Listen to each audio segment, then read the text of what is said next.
దేవుని వాక్యాన్ని ధ్యానం చేద్దాం. యాకోబు పత్రిక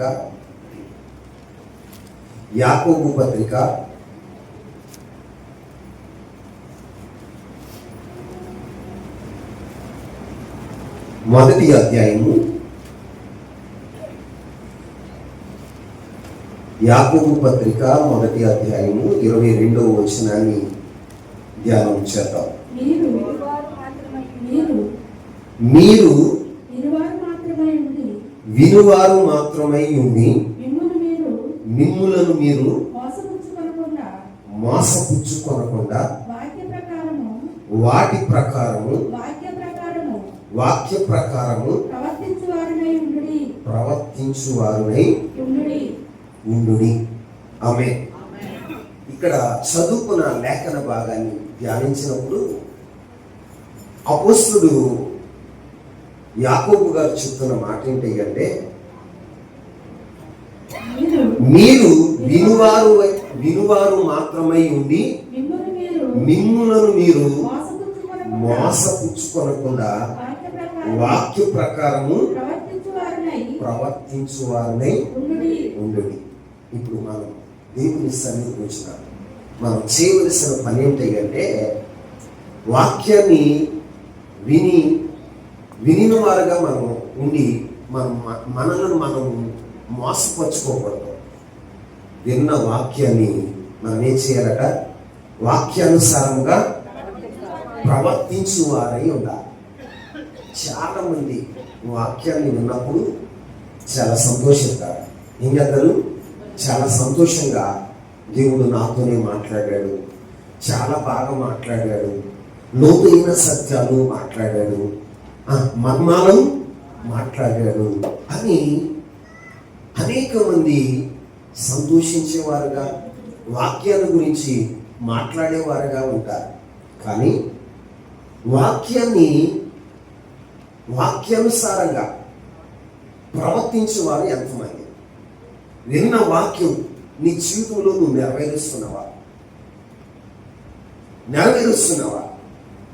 ప్రియమైన సహోదరుడా, ప్రియమైన సహోదరి, విన్న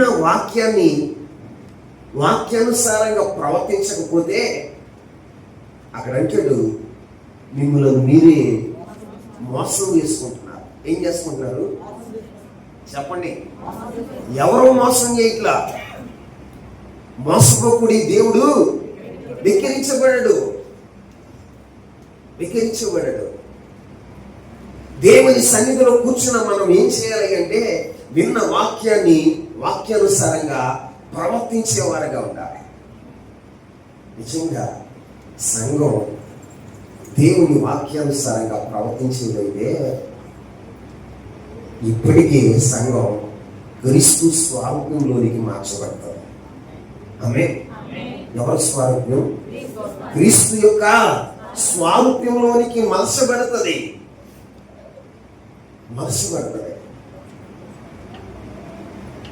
వాక్యానుసారంగా ప్రవర్తించే అనుభవం ఉంటే లోకంలో దైవ సేవకులకి ప్రయాస ఉండదు. ఏముండదు? ప్రయాస పడవలసిన పని లేదు.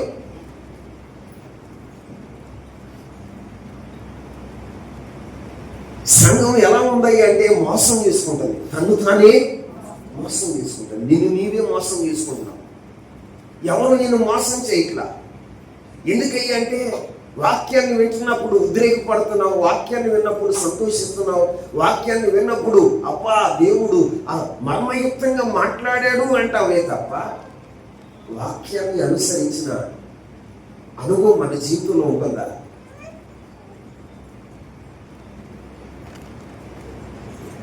అపోస్తలుడైన పౌలు అంటాడు, క్రీస్తు స్వారూప్యము మీలోనికి వచ్చే వరకు నేను ప్రసవ వేదన చెందుతాను. ఏ వేదన? దైవజనులకు ఎందుకు ఈ ప్రసవ వేదన? సంఘాన్ని చూసినప్పుడు ఎందుకు ప్రసవ వేదన అంటే అర్థం ఏంటి తెలుసా? ఇంకా మీరు క్రీస్తు స్వారూప్యంలోనికి మార్చబడాలా. వాక్యాన్ని వింటున్నాం, వాక్యాన్ని అనుసరించేటువంటి ఆ జీవితం నీలో లేదు. మమ్మల్ని మార్చేయ. దేవుడు మారితే ఎలా ఉంటుందో తెలుసా? ఒక వ్యక్తిని దేవుడు మార్చాలి అనుకున్నప్పుడు కాళ్ళు చేతులు ఎరక్కొట్టేస్తాడు. ఎవరు ఎరక్కొట్టేస్తాడు? చెప్పండి. కాళ్ళు చేతులు ఎరక్కొట్టేస్తాడు. యాకోబును మార్చాలనుకున్నాడు. ఏం చేశాడు? తొడగుంటి నరాన్ని తెంచేశాడు. ఏం చేశాడు? నువ్వేమన్నా ఎక్కువ అనుకుంటున్నావా? యాకోబు కన్నా భక్తుడు అని చెప్పండి. రాత్రంతా పెనుగులాడిన ప్రార్థన యోధుడండి ఆయన. ఆయనే ఏం చేశాడు తెలుసా?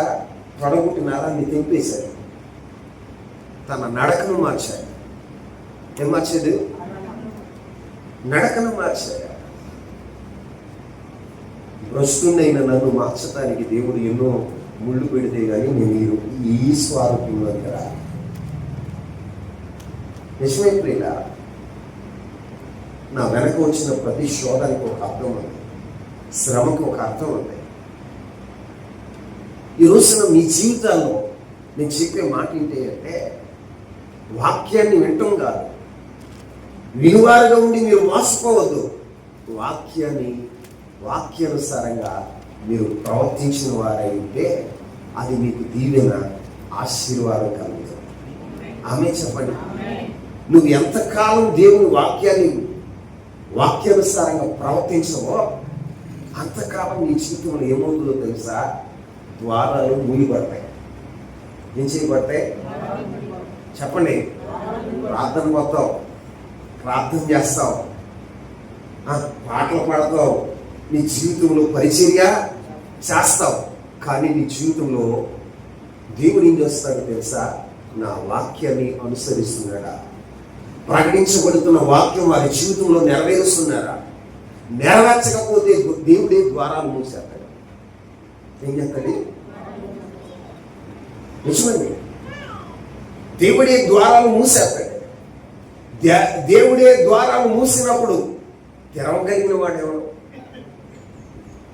తెరవగలిగిన వాడు ఎవరండి? దేవుని పిల్లలుగా మన దేవుడు ఎలాంటో దేవుడు తెలుసా?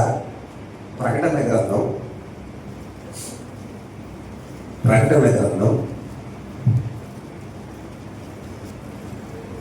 3వ అధ్యాయం తీసారా? ప్రకటన గ్రంథం 3వ అధ్యాయం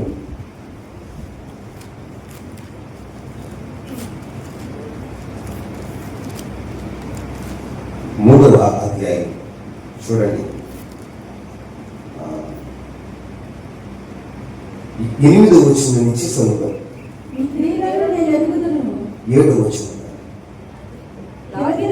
ఫిలదెల్ఫియాలో ఉన్న సంఘపు దూతకు ఇలాగు రాయము, దావీదు తాళపు చెవి కలిగి ఎవడును వేయలేకుండా తీయవాడును, ఎవడు తీయలేకుండా వేయువాడైన సత్య స్వరూపియకు పరిశుద్ధులు చెప్పు సంగతులు ఏవనగా. అందరు నా వైపు చూడండి. ఇక్కడ రాయబడిన మాట ఏంటో తెలుసా? సత్య స్వరూపి అయిన దేవుడు ఎలాంటి వాడో తెలుసా? ఎంత శక్తివంతుడో తెలుసా? దావీదు తాళపు చెవులు కలిగి ఎవ్వడు వేయలేకుండా తీయవాడును, ఎవ్వడు తీయలేకుండా వేయువాడై ఉన్నాడు. మనం ఆరాధించే దేవుడు ఎలాంటి దేవుడు తెలుసా?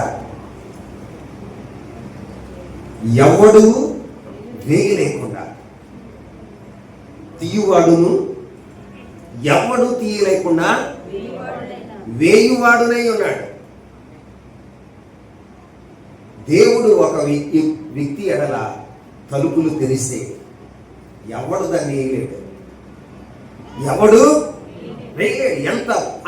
ఎన్ని ప్రయత్నాలు చేసినా అతని ఎదుట తెరవబడిన తలుపులను ఎవ్వరు కూడా వేయలేరు. దేవుడు మూసిన తలుపుల్ని ఎంతమంది ప్రయత్నం చేసినా కూడా తెరవలేరు. ఏం చేయలేరు? తెరవలేరు. తెరవలేరు. ఎవ్వరూ వేయలేని తలుపులను తెరుచువాడు, ఎవ్వరూ మూయలేని, ఎవ్వరూ వేయలేని తలుపులు తెరుచువాడు, ఎవ్వరూ తెరవలేని మూయవాడు సత్యస్వరూపి యొక్క ఆత్మ చెప్పే మాటలు వినండి. ఫిలదెల్ఫియా సంఘాన్ని గురించి, ఫిలదెల్ఫియా సంఘపు దూతల గురించి దేవుడు మాట్లాడుతున్నాడు. ద్వారాలు తెరిచేవాడు, ద్వారాలు మూయవాడు, సత్యస్వరూపి యొక్క దేవుడు చెప్తున్న మాట ఏంటో తెలుసా? ఓ ఫిలదెల్ఫియా సంఘపు దూత, నీవు చూడండి, ఇప్పుడు చదవండి 8వ వచనం. నీ క్రియలను నేను ఎరుగుదును, నీకున్న శక్తి కొంచెమై ఉన్నాను, నీవు నా వాక్యమును గైకొని నా నామము ఎరుగననలేదు. ఇదిగో తలుపు నీ ఎదుట తీసి ఉంచి ఉన్నాను. ఆమేన్. ఇక్కడ ఒక సంఘపు దూత ఎదుట దేవుడు తలుపులు తెరిచాడు. తలుపులు తెరిచాడు. ఎందుకు ఆ వ్యక్తి ఎడల దేవుడు అంత కృప చూపాడు అంటే అక్కడ రాయబడిన మాట ఏంటో తెలుసా? నీ క్రియలను నేను ఎరుగుదును, నీకున్న శక్తి కొంచెమై ఉండినను, నీవు నా వాక్యమును గైకొని నా నామమును ఎరుగలేదు. ఎరుగననలేదు, ఎరుగనని అనలేదు.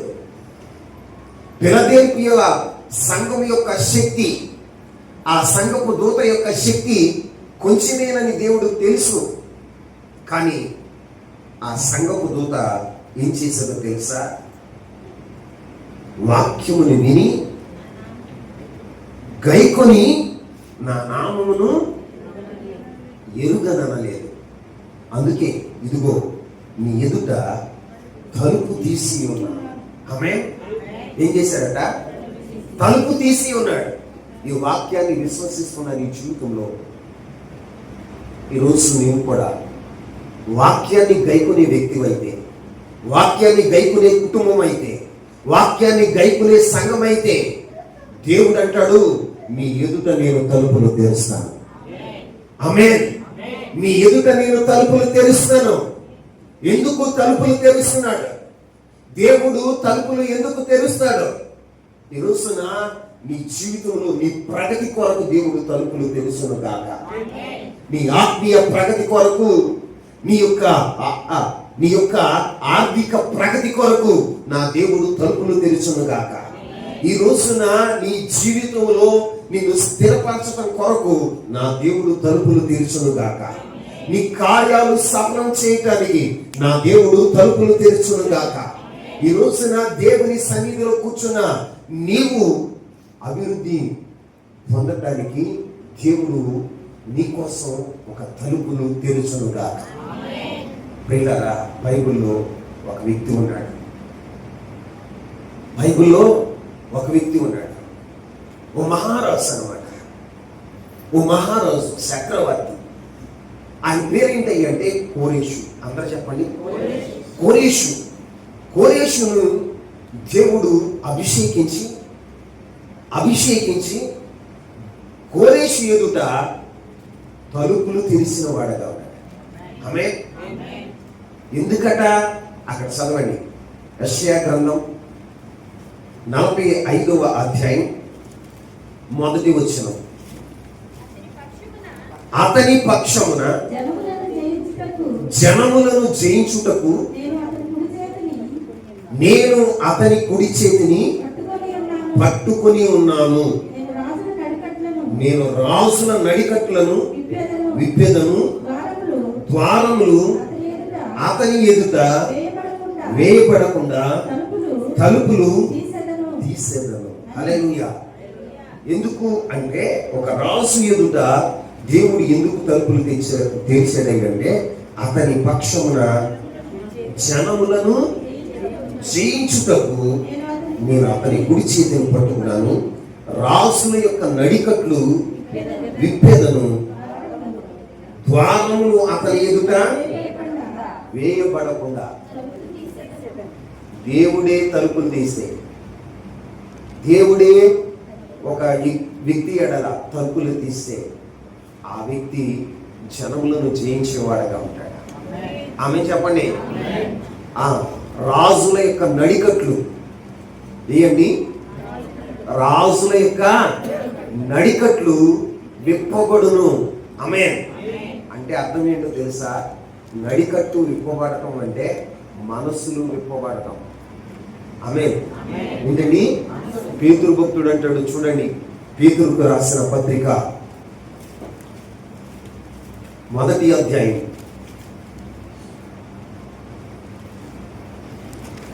1 పేతురు పత్రిక 1వ అధ్యాయము 13వ వచనం. కాబట్టి మనస్సును నడుము కట్టుకుని నిబ్బరమైన బుద్ధి గల వారే యేసుక్రీస్తు ప్రత్యక్షమైనప్పుడు మీకు తేబడు కృప విషయమై సంపూర్ణ నిరీక్షణ కలిగి ఉండుడి. ఆమేన్. ఇక్కడ పేతురు భక్తుడు చెప్తున్న మాట ఏంటో తెలుసా? నీ మనస్సును నడికట్టును. ఇప్పుడు దేవుడు ఏమి ఇప్పుతాడంట? రాజుల నడికట్టు విప్పేదను. అంటే అర్థం ఏంటి? రాజుల మనసులను విప్పేదను, లేకపోతే మీతో త్రిప్పేదను. ఆమె చెప్పండి. దేవుడు ఒక వ్యక్తి ఎడల రాజుల యొక్క నడికట్టులు విప్పితే, అధికారుల యొక్క నడికట్లు విప్పితే నీ జీవితం ఎలా ఉంటుంది? ఎలా ఉంటుందండి? వెలుగుమయమవుతుంది. ఆమె చెప్పండి. వెలుగుమయమవుతుంది. నీ కోసం దేవుడు ద్వారం తెరిచినప్పుడు, నీ కోసం దేవుడు ద్వారం తెరిస్తే, నీ కుటుంబం కొరకు ద్వారం తెరిస్తే జరిగేదేంటో తెలుసా? జనములను నువ్వు జయించగలుగుతావు. రెండోది ఏం జరుగుతుందో తెలుసా? నీ ఎదుట రాజుల మనసు ఆ నడికట్లు విప్పబడతాయి. అంటే నడికట్లు విప్పబడటం అంటే చెప్పండి, మనస్సులు విప్పబడటం, మనస్సులు త్రిప్పబడటం. ఒక వ్యక్తి కోసం దేవుడు రాజుల మనస్సులు త్రిప్పితే ఎలా ఉంటుందో తెలుసా? ఒక మాట మీకు యెషయా గ్రంథం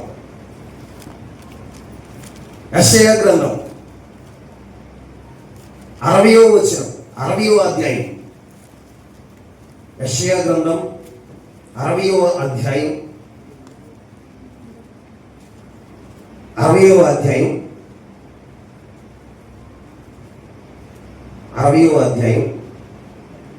3వ వచనం కాని చూడండి. జనములు నీ వెలుగునకు వచ్చేదారు, రాజులు నీ ఉదయ కాంతికి వచ్చేదారు. కన్నులెత్తి చుట్టూ చూడుము, వీరందరూ కూడుకొని, ఎవరందరూ? జనులు, రాజులు, వీరందరూ కూడుకుని నీ యొద్దకు వచ్చేదారు.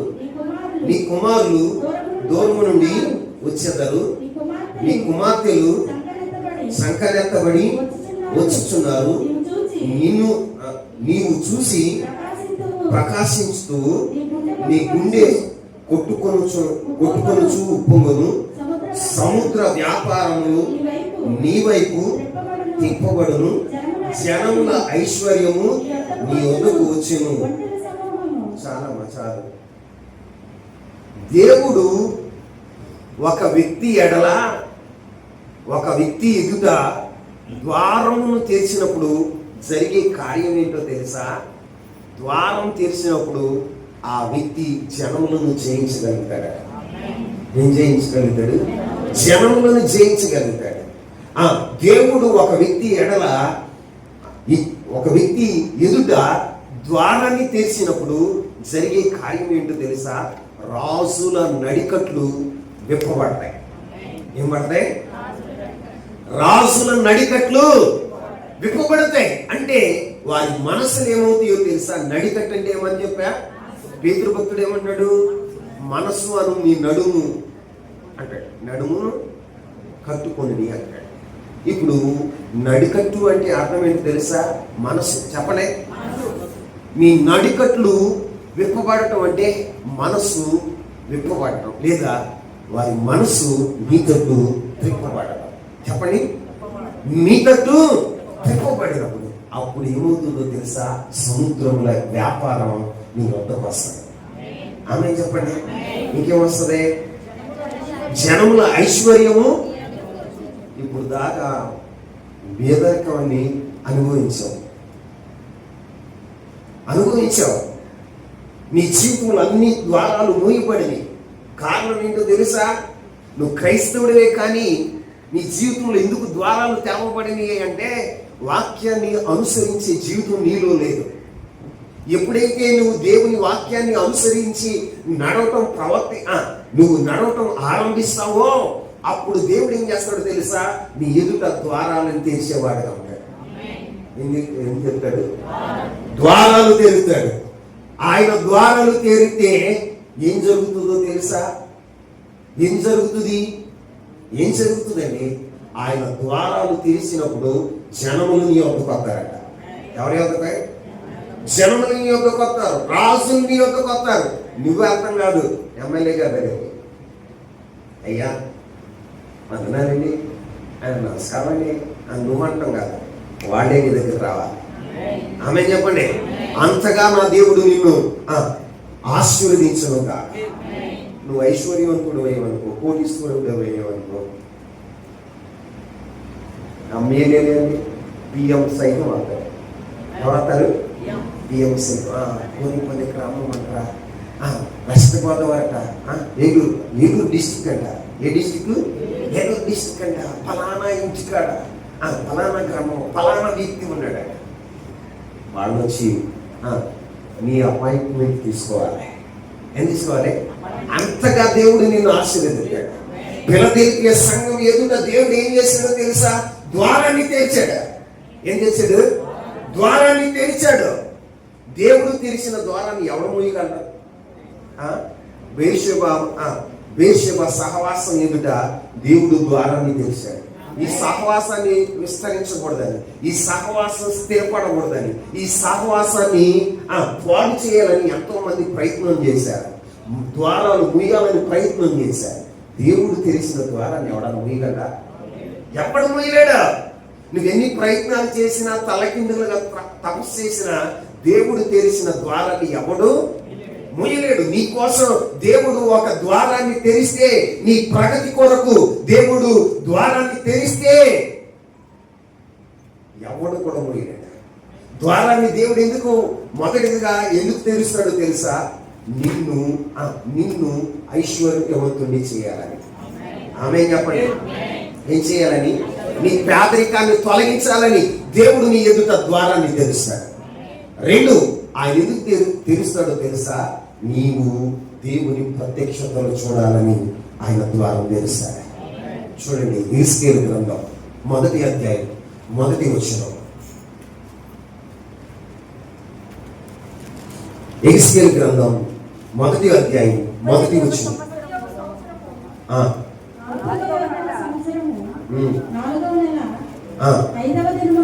5వ దినమున నేను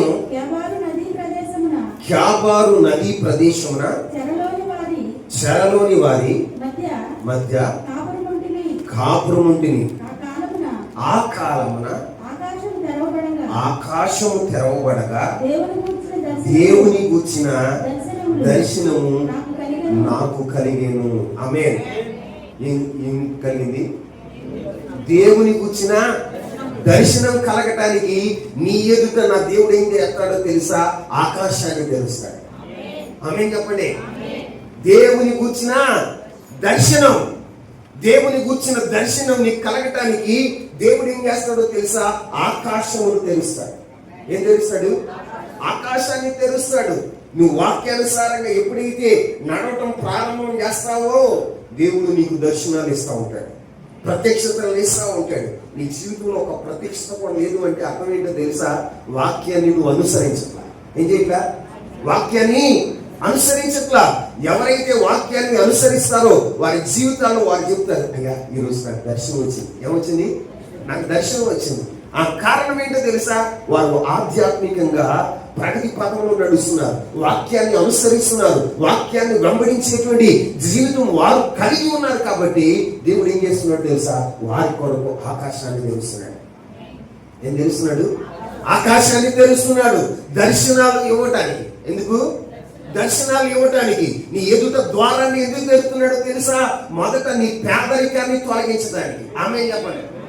బాగా నిద్రపోండి అయ్యా, దరిద్రమా వెంట పడతాయి. ఒకసారి చేతులు ఎత్తి స్తోత్రాలు చేయించాలి, దేవుడు దీవించాలని మిమ్మల్ని మాట్లాడుతూ ఉండే మీరు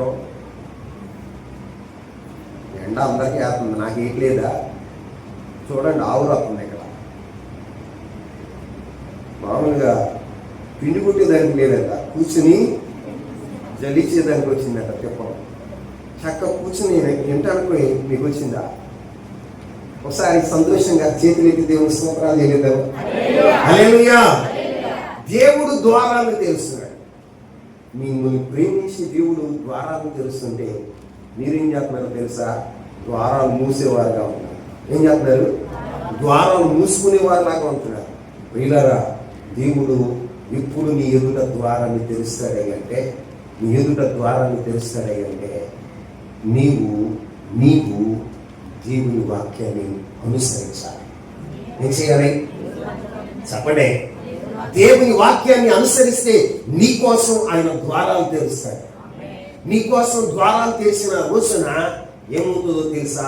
రాజులను నువ్వు జయించగలుగుతావు, జనములను నువ్వు జయించగలుగుతావు. జయ జీవితాన్ని ఇస్తాడు.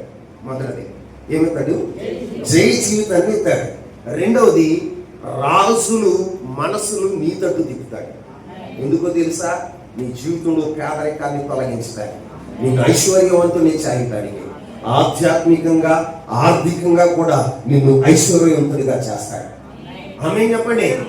ఒక విషయంలో కాదు ఐశ్వర్యవంతుడు నేను, ఆధ్యాత్మిక జీవితంలోనూ ఆర్థికంగా కూడా నువ్వు ఐశ్వర్యవంతుడు అవుతావు. అప్పుడు నీ జీవితం ఎలా ఉంటుందో తెలుసా? వెలుగొందేదిగా ఉంటుంది. ఎలా ఉంటుంది? వెలుగొందేదిగా ఉంటుంది.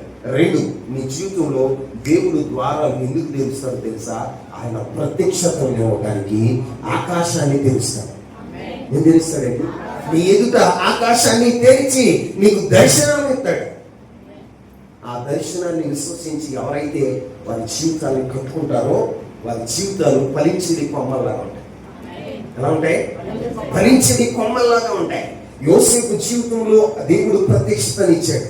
ప్రత్యక్షతనిస్తే ఆయన ఆ దర్శనం మీదే తన జీవితాన్ని కట్టుకున్నాడు. పరిశుద్ధత కలిగి, విశ్వాసం కలిగి, నా దేవుడు నన్ను ఏ రీతిగా చేస్తాడు, ఇదిగో నా యొక్క అన్నదమ్ములందరూ నా ఎదుట సాగిలు పడతారు, అలాగున నా దేవుడు చేస్తాడు అని ఆ దర్శనాన్ని తను ముందుంచుకుని దర్శనాన్ని చదరిపోనికుండా ఆయన ఆ దర్శనాన్ని కాపాడుకుంటూ తన జీవితాన్ని ఆయన సాగించినప్పుడు యోసేపుని ఏం చేశాడో తెలుసా?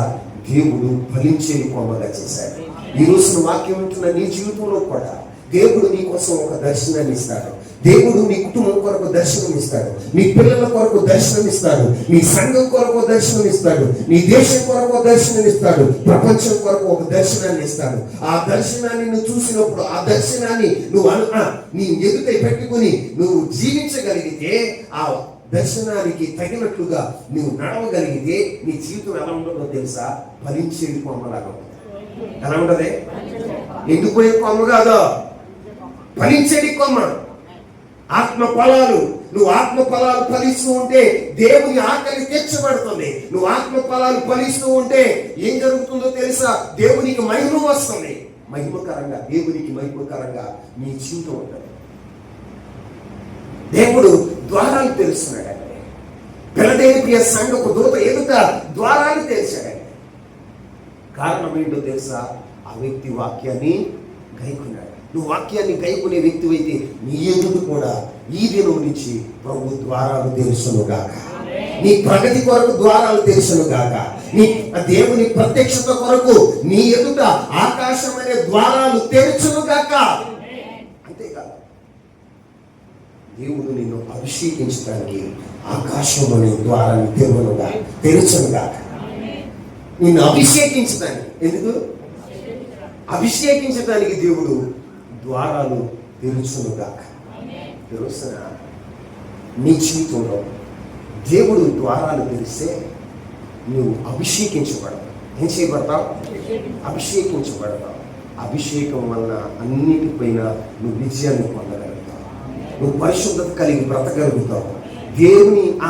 దేవుని యొక్క మనస్సుని ఎరిగి, దేవుని హృదయ అంతరంగాన్ని ఎరిగి నువ్వు నీ జీవితాన్ని సాగించగలుగుతావు. అభిషేకం లేనప్పుడు దేవుని యొక్క ఆలోచన నీకు తెలియదు. అభిషేకం లేనప్పుడు దేవుని గుండె చప్పుని నువ్వు వినలేవు. అభిషేకం లేనప్పుడు దేవుడు ఏం ఉద్దేశిస్తున్నాడో, దేవుడు నీ కొరకు ఏం సిద్ధపరిచాడో వాటిని నువ్వు చూడలేవు. ఏం చేయలేవు? చూడలేవు. కానీ ఆత్మచేత అభిషేకించబడిన రోజున నువ్వు అన్నీ చూడగలుగుతావు. ఆమె చెప్పండి, ఆమె చెప్పండి. నిజమండి. చూడండి, మత్తయి శుభవార్త 3వ అధ్యాయం 16వ వచనాన్ని చూడండి. మత్తయి శుభవార్త, యేసు బాప్తిసం పొందిన వెంటనే ఒడ్డునకు వచ్చాను. ఇదిగో ఆకాశము తెరవబడెను. దేవుని ఆత్మ పావురము వలె దిగి తన మీదకి వచ్చుట చూసాను. ఆమె ఇప్పుడు ఆకాశం ఎందుకు తెరవబడింది? అక్కడ ఆకాశం ఎందుకు తెరవబడింది అండి? పరిశుద్ధాత్మ దిగి రావటానికి. ఎందుకు? పరిశుద్ధాత్మ దిగి రావటానికి ఆకాశం తెరవబడింది. ఈ రోజున వాక్యాన్ని అనుసరించే వ్యక్తిత్వం నీలో ఉంటే నీ కోసం కూడా ఆకాశం తెరవబడుతుంది. ఆకాశం ఎందుకు తెరవబడుతుందో తెలుసా? అభిషేకం కోసం. దేనికోసం? నిన్ను అభిషేకించటానికి, నీ కుటుంబాన్ని అభిషేకించడం కొరకు, నీ సంఘాన్ని అభిషేకించడం కొరకు ఆకాశం తెరవబడుతుంది. ఆకాశం తెరవబడిన రోజున ఆత్మ, పరిశుద్ధాత్మ నీ మీదకి దిగి వచ్చిన రోజున నీ జీవితంలో ఏం జరుగుతుందో తెలుసా? దేవుడు నిన్ను గురించి ఏం ఉద్దేశిస్తున్నాడో, దేవుడు నీ కొరకు ఏమేమి సిద్ధపరిచాడో అవన్నీ నువ్వు చూడగలుగుతావు. నువ్వు చూడగలుగుతావు. లేకపోతే అందరిలాగానే మందిరానికి వచ్చావా, దేవుడు నీ కోసం సిద్ధపరిచాడన్నమాట. సిద్ధపరిచాడా? ఏం సిద్ధపరిచాడు? నూతన సింగంలో ఏంటి? నూతన సింగంలో దేవుడే శిల్పియు నిర్మాణికుడైన ఒక మంచి పట్టణాన్ని నీకోసం కడతాడు. జగన్ ఖాళీలా ఉంటుందా?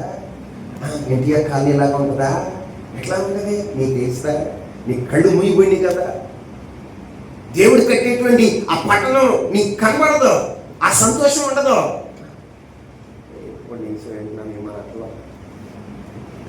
నుంచి ఏ చెప్తున్నారు అయ్యగారు ఏ చెప్తున్నారు? ఎందుకో తెలుసా? నీ కనులు మూయబడింది. ఏమైంది? నీ కనులు మూయబడింది. కానీ ఆత్మ నీ మీదకి దిగి వస్తే, ఏం దిగి వస్తే చెప్పండి? పరిశుద్ధాత్ముడు నీ మీదకి దిగి వచ్చిన రోజున నీ జీవితం ఎలా ఉంటుందో తెలుసా? నీ జీవితం ఎలా ఉంటుంది చెప్పండి? కొరింథీయులకు రాసిన మొదటి పత్రిక 2వ అధ్యాయం 9వ వచనం. కొరింథీయులకు రాసిన మొదటి పత్రిక 2వ అధ్యాయం 9వ వచనం. ఇదియా చదువమ్మా. ఏంటి కొడుకున్నావు? ఏమవుతున్నావు? చెప్పండి, చదవండి. ఇందును గూర్చి దేవుడు నన్ను ప్రేమించు వారి కొరకు ఏమి సిద్ధపరచునో అవి కంటికి కనబడలేదు, చెవికి వినబడలేదు, మనుషుల హృదయములకు గోచరం కాలేదు అని వ్రాయబడి ఉన్నది. మనకైతే, ఇక్కడ చదవండి ఈ మాట, మనకైతే దేవుడు వాటిని తన ఆత్మ వలన బయలుపరిచి ఉన్నాడు. ఆ ఆత్మ అన్నిటినీ, దేవుని మర్మములను కూడా పరిశోధించుచున్నది. ఒక మనుషుని సంగతులు అతనిలో ఉన్న మనిషి ఆత్మకే గాని మనుషులలో మరి ఎవ్వరికి తెలియదు. అలాగే దేవుని సంగతులు దేవుని ఆత్మకే గాని మరి ఎవరికి తెలియవు. ఇప్పుడు పరిశుద్ధ ఆత్ముడు నీ మీదకి దిగి వస్తే దేవుడు నీ కోసం నిన్ను ప్రేమించి నీ కొరకు సిద్ధపరిచాడు. దేవుడు నిన్ను ప్రేమించి నీ కొరకు సిద్ధపరిచిన ఏమవుతాయి తెలుసా? నీకు కనపడతాయి. ఏమవుతాయి? ఆత్మ ద్వారా. దేని ద్వారా?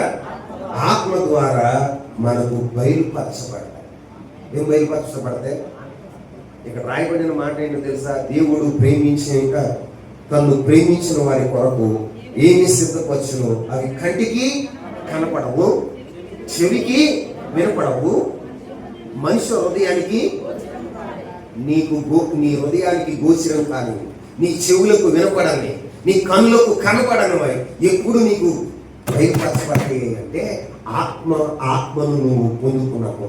నీకోసం ఆకాశం తెరవబడి పరిశుద్ధాత్ముడు నీ మీదకి దిగి వచ్చిన వేళ దేవుడు సిద్ధపరిచినవన్నీ నీకు బట్టబయలవుతాయి. దేవుని ఆత్మ లేకపోతే దేవుడు తను ప్రేమించిన వారికి సిద్ధపరిచినవి ఎంతో మేలైనవి, ఎంతో ఉత్తమమైనవి, ఎంతో శ్రేష్టమైనవి అని దైవజనుడు చెప్తూ ఉంటే మన జీవితాలు ఎలా ఉంటాయో తెలుసా? ఎలా ఉంటే ఉంటారండి 20 సంవత్సరాలు అయింది. ఎన్ని సంవత్సరాలు అయింది? 20 సంవత్సరాలు. నేనంటాను దేవుని ఆత్మ లేని వాడను, దేవుని ఆత్మ లేని విధానము. దేవుడు సిద్ధపరిచి నువ్వు చూడగలిగితే నీ జీవితం ఎలా ఉండదో, ఎలా ఉండదో, ఎలా ఉండదో. దేవుడు సిద్ధపరిచి నువ్వు చూస్తూ ఉంటే దేవుని కొరకు నువ్వేం చేస్తావో తెలుసా? రాళ్లతో పట్టబడటానికైనా, రంపాలతో కోయబడటానికైనా, ఎవరున్నా నీ జీవితంలో ఎంతటి ఉపద్రవమునైనా నీ జీవితంలో అనుభవించడానికి సంతోషించేవాడుగా ఉంటా. ఏం చేస్తా? సంతోషించేవాడుగా ఉంటా. స్తపను ఆత్మతో నింపబడ్డాడు. దేంతో నింపబడ్డాడు? ఆత్మతో నింపబడ్డాడు. స్తపను చూస్తా ఉన్నాడు. ఆకాశం తెరవబడిందని చెప్తున్నాడు. ఏం చెప్తున్నాడు? ఆకాశం తెరవబడింది. ఇదిగో ఒక మహిమ కలిగిన సింహాసనం ఉంది. ఆ సింహాసనం పక్కన ఆ సింహాసనం మీద పరలోకపు తండ్రి కూర్చుని ఉంటే ఆ సింహాసనం పక్కన ప్రభు అయిన యేసుక్రీస్తు ప్రభువారు నిలిచి ఉండటం నేను చూస్తున్నాను. ఈ జనాంగానికి ఎట్టుకుందో తెలుసా? వెర్రి కోపం అవుతుంది. ఏమవుతుంది? వెర్రి కోపం అవుతుంది. ఎట్లా ఇది ఆకాశం తెరవబడుతుంది, మనకు కనపడ్డా, మనకు కనపడ్డా, వీడు పరిశుద్ధుడంట, వీడు పరిశుద్ధుడంట, ఇది కనపడుతుందంట అంటున్నారు అందరూ. వెర్రి కోపంతో రాళ్ళు పెట్టి కొడుతున్నారు. ఆయన అంటాడు, ఆకాశం తెరవబడింది, నా కొరకు యేసుక్రీస్తు ప్రభువారు నిలిచి ఉన్నాడు. ఇదిగో నేను అక్కడికి వెళ్ళిపోతున్నా, నా కొరకు ప్రభు నిలిచి ఉన్నాడు అని స్తబ్దంగా చెప్తున్నాడు. మిగిలిన వారు ఏమంటారు తెలుసా? ఆయన చెప్పే మాటలకి వాళ్ళకి వెర్రి కోపం అవుతుంది. ఏమవుతుంది? మీరు ఇంటికి వెళ్ళాక అపొస్తలుల కార్యాలు 7వ అధ్యాయం చదవండి. ఏ అధ్యాయం? 7వ అధ్యాయం చదవండి. ఆకాశం తెరవబడటం చూశాడు. ఆత్మతో నింపబడిన స్తెఫను. ఏ స్తెఫను? ఆత్మతో నింపబడిన స్తెఫను ఆకాశం తెరవబడటం చూశాడు. ఏం తెరవబడటం చూశాడు? నువ్వు ఎప్పుడు చూడగలుగుతావు తెలుసా? దర్శనాలు ఎప్పుడు చూడగలుగుతావు తెలుసా? మీ జీవితంలో నీ కొరకు దేవుడు ఆకాశాన్ని తెరిచినప్పుడు దర్శనాలు చూడగలుగుతావు. ఆత్మతో నింపినప్పుడు దేవుని చిత్తం ఏంటో, దేవుని మనసు ఏంటో, దేవుని యొక్క ఉద్దేశం ఏమిటో అవన్నీ కూడా నీకు బయలుపరచుతాయి. సఫర మాటలు ఎలా ఉన్నాయో తెలుసా? మిగిలిన వారికి వెర్రి కోపం రప్పించిందంట. వెర్రి కోపం వచ్చేసిందంట. వెర్రి కోపం వచ్చి రాళ్ళు పెట్టి కొడతాంటే. ఏం పెట్టి కొడతాంటే? ఆయన అంటాడు, ప్రభువా ఈ పాపం వీరి మీద మాకయ్యా. ఏమంటాడు చెప్పండి? చచ్చిపోయినప్పుడు ఆయన చేసే ప్రార్థన ఏంటో తెలుసా? ప్రభా ఈ పాపం వీరి మీద. ఎందుకంటే ఆయన తెలుసు పరలోకానికి వెళుతున్నాడు. పరలోకంలో ప్రభు ఆయన కోసం ఎదురు చూస్తున్నాడు. ఆయన ఆహ్వానించడానికి లేచి నిలబడ్డాడు అన్న సంగతి ఆయన తెలుసు. కాబట్టి ఏమంటున్నాడు తెలుసా? ప్రభా ఈ పాపం వీరి మీద మాకయ్యా, మీరు క్షమించు అంటే రాళ్ళు దెబ్బలు తిని ప్రాణాన్ని విడిచిపెట్టడానికి కూడా స్తెఫను ఇష్టపడ్డాడు అంటే కారణం ఏంటో తెలుసా? ఆత్మతో నింపి ప్రత్యక్షతను చూడగలుగుతున్నాడు. తన కొరకు దేవుడు సిద్ధపరిచింది ఏంటో ఆయన కనుగోగలిగాడు. కాబట్టి ఆయన ఏం చేస్తున్నాడు తెలుసా? రాళ్ళ దెబ్బలకి ఈ శరీరాన్ని అప్పగించాడు. ఆత్మ ఎవరికి అప్పగించాడు తెలుసా? పరలోకపు తండ్రికి. ఆమె చెప్పండి, పరలోకపు తండ్రికి అప్పచెప్పాడు. శరీరాన్ని మనుషులు రాళ్ళు పెట్టి కొడుతూ ఉంటే ఆ రాళ్ళు పెట్టి కొట్టడానికి శరీరాన్ని అప్పగించాడు సంతోషంగా. ఎలాగా? సంతోషంగా అప్పగించాడు. కొడుతూ ఉంటే ప్రార్థన చేస్తున్నాడు, ప్రభా ఈ వర్షం వీరి మీద మాపకయ్యా, నిన్ను క్షమించయ్యా అని ప్రార్థన చేస్తాడు. కారణం ఏంటో తెలుసా? అతను ఆత్మతో నింపబడ్డాడు. ఇప్పుడు నేర్చుకు మాట చేయండి. నీకోసం దేవుడు ద్వారాన్ని తెరవాలంటే, నీకోసం దేవుడు ఆకాశాన్ని తెరవాలంటే నువ్వేం చేయాలో తెలుసా? వాక్యాన్ని ఏం చేయాలి? వాక్యాన్ని గైకొనేవాడుగా, వాక్యాన్ని అనుసరించేవాడుగా నీ జీవితంలో ఉంటే ఆయన ఏం చేస్తాడో తెలుసా? నీకోసం నీకోసం నీకోసం ద్వారాలు తెరుస్తాడు. ఆమె చెప్పండి. నువ్వు నిర్లక్ష్యంగా వాక్యాన్ని వింటున్నావు అనుకో, ఇంతేలే అయిపోవచ్చు, ఈయన బోధన ఇంతేలే అని నువ్వు అనుకున్నావు అనుకో, నీకోసం దేవుడు వెంటనే ద్వారం మూసాడు. చెప్పండి, బైబిల్లో ఉంది ఆ ఉదాహరణ. 10 మంది కన్యకలు. ఎవరో 10 మంది కన్యకలే, పరిశుద్ధులే, దింటిలో వెలిగించుకున్నారు, సాక్షి జీవితాన్ని కలిగి ఉన్నారు. కానీ వారి జీవితాల్లో పరిశుద్ధాత్మ అభిషేకాన్ని, ఏ అభిషేకాన్ని? పరిశుద్ధాత్మ అభిషేకాన్ని వారు నిలుపుకోలేకపోయారు. ఏం చేశారు? నిలుపుకోలేకపోయారు. 5 బుద్ధి కలిగిన వారు 5 నూనెను నింపుకున్నారు వారి దింటిలో చేతులతో. వాళ్ళు ఏం చేశారో తెలుసా? వారు చేతులతో దింటిలు నూనె నింపుకోవటమే కాదు, సిద్ధుల్లో నూనె నింపుకొని ఈ చేతిలో సిద్ధే, ఈ చేతిలో దింటి పట్టుకుని పెండ్లి కుమారుని కొరకు వెళ్ళారండి. వెళ్ళినప్పుడు 5 శ్రద్ధ కలిగి, భారం కలిగి, వారి జీవితాల్లో నిరీక్షణ కలిగి, ఒకవేళ ఆలస్యమైతే మన డ్యూటీ ఆగిపోకూడదనే ముందు చూపుతో వారు ఏం చేశారో తెలుసా?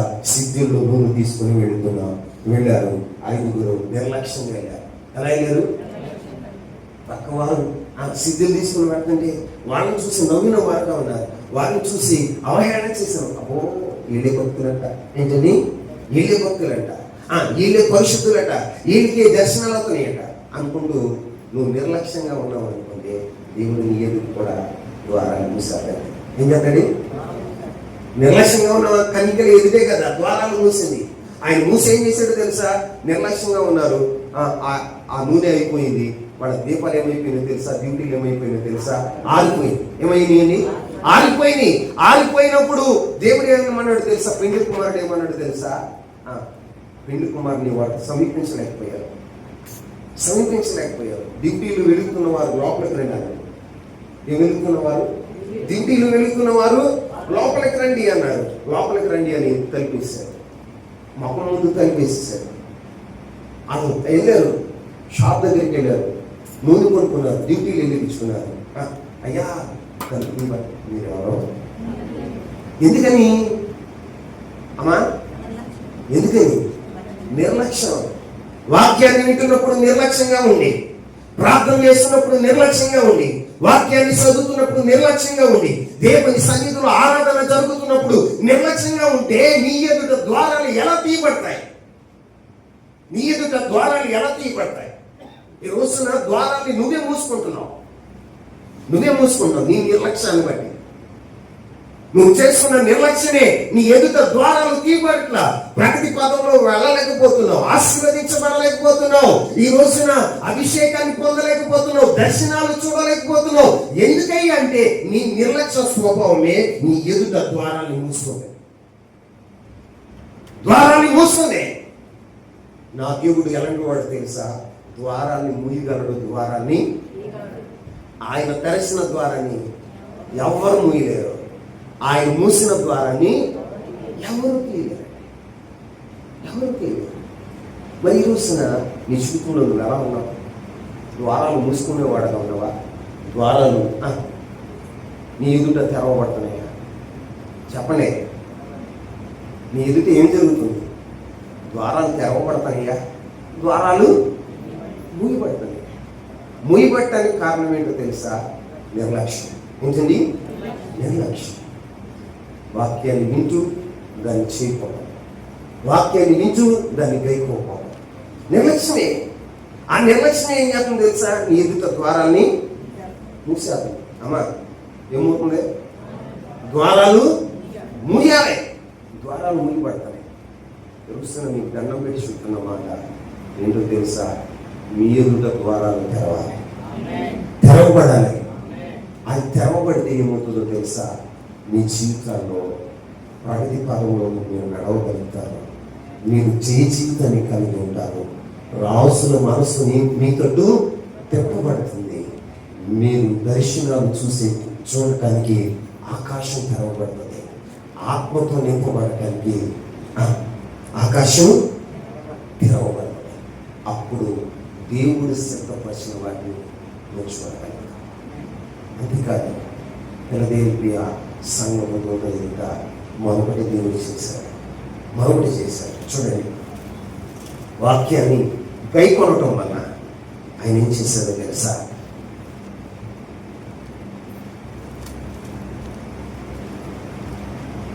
వాక్యాన్ని గైకోవటం వల్ల ప్రకటన గ్రంథం 3వ అధ్యాయం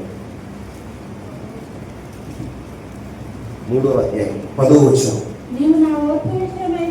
నీవు నా ఓర్పు విషయమైన వాక్యమును గైకొన్నావు కనుక భూనివాసులను శోధించుటకు లోకమంతటి మీదకి రాబో శోధన కాలంలో నేను నిన్ను కాపాడేదను. ఆమేన్ చెప్పండి. లోకమంతటి మీదకి ఏం రాబోతుందో తెలుసా? శోధన రాబోతుంది. ఏం రాబోతుంది? శోధన రాబోతుంది. లోకమంతట మీదకి రాబో శోధన నుంచి దేవుడు నిన్ను కాపాడాలి అంటే నువ్వేం చేయాలో తెలుసా? దేవుని వాక్యాన్ని గైకొనేవాడిగా ఉండాలి. భూమి మీదకి ఏం రాబోతుందో తెలుసా? లోకమంతట మీదకి దేవుని శోధన రాబోతుంది. ఇప్పటికే ప్రారంభమైంది. మీకు తెలుస్తున్నాయో లేదో, ఎక్కడో యుద్ధాలు జరిగితే ఇక్కడ కరువు ఏమొస్తుంది? కరువు వచ్చేస్తుంది. ఎక్కడో యుద్ధాలు జరగడం ఏంటి? నీకు గ్యాస్ కరువు అవుతుంది. ఎక్కడో యుద్ధం జరగడం ఏంటి? నీకు డీజిల్ కరువు అవుతుంది. ఎక్కడో యుద్ధాలు జరగడం ఏంటి? పెట్రోల్ కరువు అవుతుంది. ఎక్కడో యుద్ధాలు జరగడం ఏంటి? మొత్తం ముడి సరుకులన్నీ కూడా కరువు అయిపోతాయి, రేట్లు పెరిగిపోతాయి. ఇలాగే ఉంటుంది అనుకోమాకండి. దేవుని రాకడ సమయంలో రాజ్యంపై రాజు, జనములపై క్షణములు. ఒక కుటుంబంలోనే నలుగురు ఉంటే ఇద్దరు ఒక పక్కన, ముగ్గురు ఒక పక్కన, ఒకడు ఒక పక్షాన ఉండేటువంటి దినాలు రాబోతాయి. కొడుకి తండ్రిని అప్పగిస్తాడు, తండ్రి కొడుకుని అప్పగిస్తాడు మరణానికి. ఆ దినాలు రాబోతున్నాయి. మీరు అనుకుంటున్నారు అన్నీ వచ్చి అన్నీ కూడా సంతోషమైనటువంటి దినాలే కాదు. లోకం మీదకి శోధన రాబోతుంది. ఆ శోధన తప్పించబడాలంటే మీరు మెరుగుగా ఉండి ప్రార్థన చేయండి అని ప్రభు చెప్తాడు. ఈ రోజున ఒక సేవకుడిగా నేను చెప్పే మాట ఏంటంటే, లోకం మీదకి రాబోతున్న శోధన నుండి నువ్వు కాపాడబడాలంటే ఏం చేయబడాలంటే? కాపాడబడాలంటే వాక్యాన్ని గైకొన్నవాడిగా ఉండాలి. ఇక్కడ ఫిలదెల్ఫియా సంఘపు దూతతో దేవుడు వాగ్దానం చేస్తున్నాడు. ఇదిగో నువ్వు నా వాక్యాన్ని గైకొంటున్నావు కాబట్టి లోకం మీదకి రాబోతున్న శోధన నుంచి నేను నిన్ను కాపాడతా. ఈ వాగ్దానాన్ని మీరు నమ్మితే యేసుక్రీస్తు ప్రభువారి ద్వారా ఈ వాగ్దానాన్ని నువ్వు కూడా అనుభవించగలుగుతావు. రోజున లోకం మీదకి శోధన రాబోతుంది. ఆ శోధన నుండి మనం తప్పించబడాలంటే, కాపాడబడాలంటే నీ జీవితంలో వాక్యాన్ని గైకొన్నవాడుగా ఉండాలి. ఏదో వాక్యాన్ని వినేసి వెళ్ళిపోతూ ఉంటే రేపు రోజున రాబోతున్న శోధన నుంచి నిన్ను తప్పించే నాదుడు ఉండడం. నీ బంగారం నిన్ను తప్పించడం, నీ వెండి నిన్ను రక్షించదు, నీ పదవి నిన్ను రక్షించదు. ఇదిగో నువ్వేం కలిగి ఉండి అతిశయిస్తున్నావో ఈ లోకంలో అది ఏది కూడా నిన్ను రక్షించదు, కాపాడదు. ఆ రోజున నీవు మరణం కొరకు ఎత్తుకులాడతావు. కానీ మరణం నీ నుండి ఏమవుతుంది తెలుసా? పారిపోదు. అందుకే చెప్తున్నా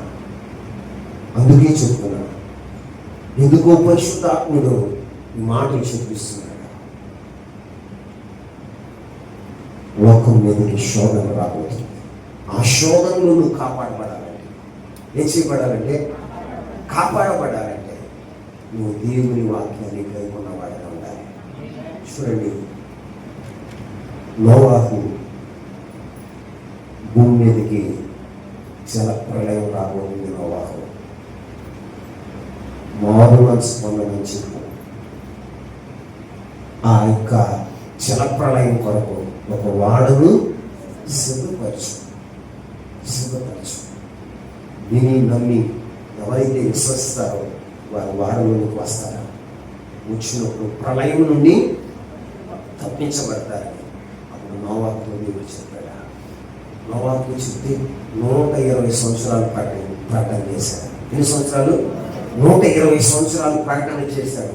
120 సంవత్సరాల తర్వాత వాడ సిద్ధమైంది. దేవుడు చెప్పాడు, నోవాహు నీవు నీ కుటుంబం కలిసి వాడలోకి వెళ్ళాలి. దాంట్లో ఉండటానికి కావాల్సిన ఆహారాన్ని సిద్ధపరచుకోండి. 1 సంవత్సరానికి సరిపడా ఆహారాన్ని సిద్ధపరచుకోండి. కావలసిన వనరులన్నీ నీకు ఏమేమి అవసరమో అవన్నీ వాడలో పెట్టుకోవాలి. సంవత్సరానికి సరిపడా ఉండాలి అని దేవుడు చెప్పాడు. దేవుడు చెప్పిన ప్రతి మాటను నోవాహు చేశాడు. ఏం చేశాడు? నోవాహు చేశాడు. అలాగూ చేశాడు. ఏం చేశాడు? అలాగూ చేశాడు. నువ్వు లోపలికి వెళ్ళు అనగానే లోపలికి వెళ్ళాడు. లోపలికి వెళ్ళిన మరుక్షణం దేవుడు బయట నుండి తలుపు వేశాడు. ఏం వేశాడు? తలుపు వేశాడు. ఆకాశాన్ని తెరిచాడు. ప్రచండమైన వర్షం కురుస్తుంది. ఆకాశంలో ఉన్న జలాలు, తూర్లన్నీ కూడా వెప్పబడినాయి. జలప్రళయం వచ్చింది. 120 సంవత్సరాలు నోవాహు ప్రకటిస్తే వెరివాడుగా చూశారు. ఎలా చూశారండి? వెరివాడుగా చూశారు. ఇంతకే చెప్తాడు, ఈ మాటకి శుభవచనాలు రావాలి. ఏంటేమో అన్నారు, అన్నిటినీ సహించాలి. కానీ వాడు చూస్తూ ఉండగానే వర్షం విస్తారంగా కుమ్మరించబడుతుంది. భూగర్భ జలాలు పొందుతూ ఉన్నాయి. నీటి మట్టం పెరుగుతూ ఉంది. కేకేస్తున్నారు, నోవాహు ఎవని? నోవాహు తలుపు తీవా, మామయ్య తలుపు తీవా, బాబాయ్ తలుపు తీవా, అన్నయ్య తలుపు తీవా, తమ్ముడు. తీసే అవకాశం లేదు. దేవుడు ద్వారాన్ని మూసాడు. ఎవరు మూసాడు? దేవుడు ద్వారాన్ని మూసాడు. నోవాహు తీయగలరా? తీయలేడు. నోవాహు తీసేస్తాడేమని కేకలు విన్నప్పుడు బయట నుంచి గడేసేసాడు. ఎందుకంటే ఒకవేళ జాలి పడి తీయవచ్చు. మాట ఇవ్వకుండా ఆఖరి సమయంలో వాళ్ళు కేకలు విని నోవాహు ఒకవేళ డోర్ తీయవచ్చు. ఆ అవకాశం వాళ్ళకి కల్పించాల. ఏం చేశాడు తెలుసా? బయట తలుపు వేశారు. జలప్రళయం వచ్చింది. ప్రపంచం అంతలోకి జలప్రళయం వచ్చింది. సమూల నాశనం చేసేసింది. ఏం చేసింది? సమూల నాశనం చేసింది.